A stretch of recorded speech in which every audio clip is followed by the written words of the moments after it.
ఇదే కదా నీ కథ ముగింపులేనిదై సదా సాగదా ఇదే కదా నీ కథ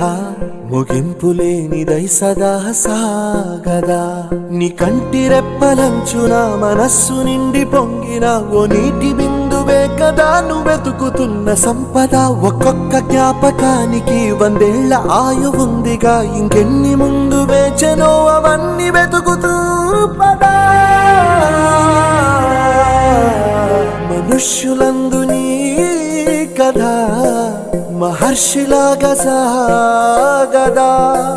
మనుష్యులందు నీ కథ మహర్షిలాగా సాగదా